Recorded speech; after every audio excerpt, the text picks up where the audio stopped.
the promised land. So we all want to get somewhere, right? People living in the world, they're trying to run this rat race. It's like, go, go, go, go, go, gain, gain, gain, gain, gain. But Jesus said, if you gain the whole world, what's the point? You could lose your own soul. And you know what? A scarier thought is to be like, dude, I'm like gaining, but like, I'm just gonna die. Like, we're all gonna die. Do people think about that? They're like, what a waste to be like, I've worked so hard and yeah, I'm doing all these cool things. Like maybe I'm traveling and, doing all these sports and enjoying my life, my family, all these wonderful blessings, right? But like, if you don't live in eternity, it's not gonna last. Like we're not guaranteed tomorrow. So anyway, it just seems like a lot of work. I mean, the Bible says like it's all like grasping the wind. Like it's all pleasurable, right? But Jesus said like living, or actually I think it was David, to live with you is like the pleasures of everlasting. Like living with Jesus is like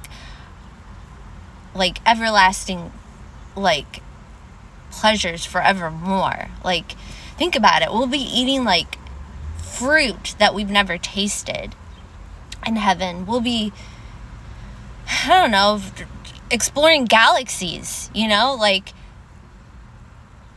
we think traveling this world is like so cool. Like imagine traveling galaxies, right? So whenever I speak to atheists, it's like, they're going by what they see, right? This whole world is. But to me, that world is more real than this world. So yeah, it is a little bit like the Matrix. Like this whole thing is a test. It's set up for us to help us decide who's our God. Who are we going to spend eternity with? Whatever your God is in this world, that's what you're going to spend eternity with. If it's money, if it's gold,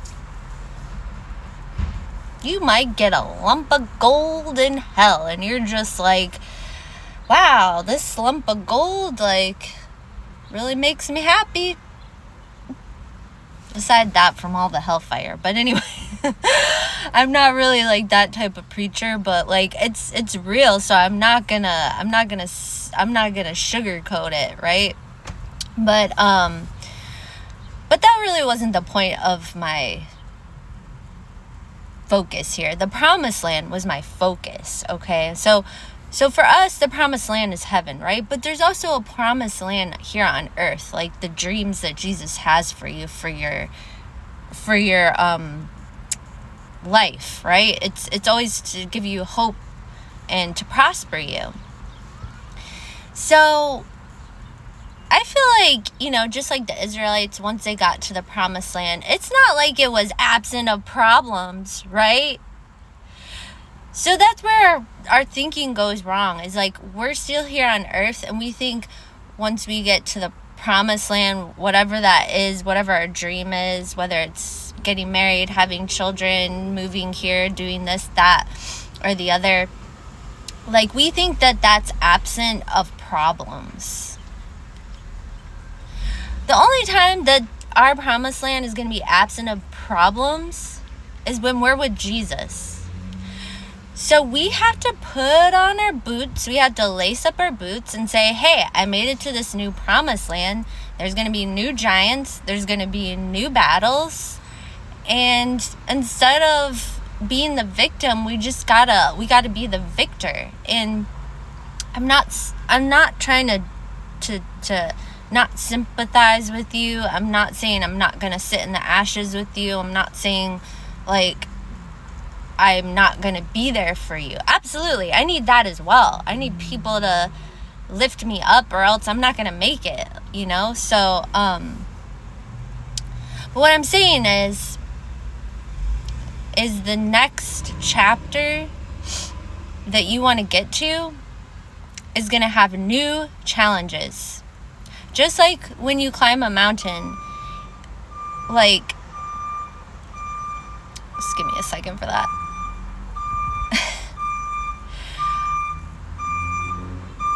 This just gives us a moment to pause, right? Okay, Selah, that means pause in the Bible after you read it after the Psalms. For those of you that didn't know. Pause and think. So we got to think about this, right?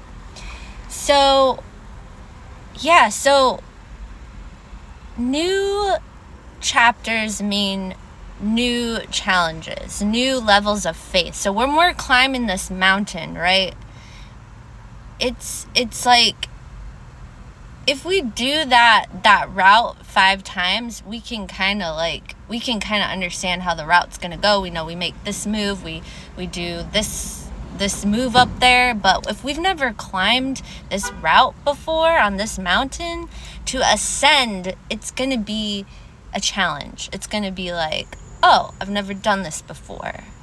This is going to be hard. But getting to the top is what we do it for, right? So what I'm trying to say is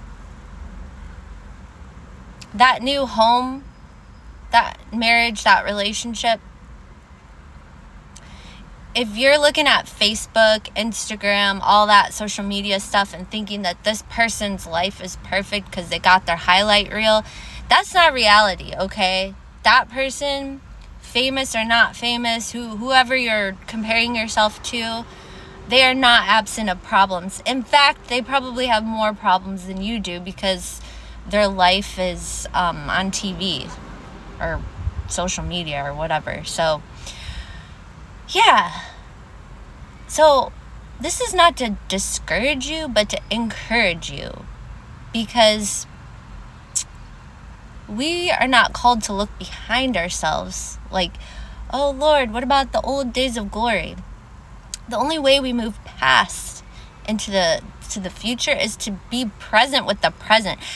Be thankful where God has blessed you. Like, remember what you have. Like, look all around you. Look at your apartment. You may not like it for whatever reason, but remember when God gave you the keys to that old car you have, right? Remember how you were so happy. Like, go back to that time in your head where, yeah, maybe your car's breaking down now, but just remember the blessing.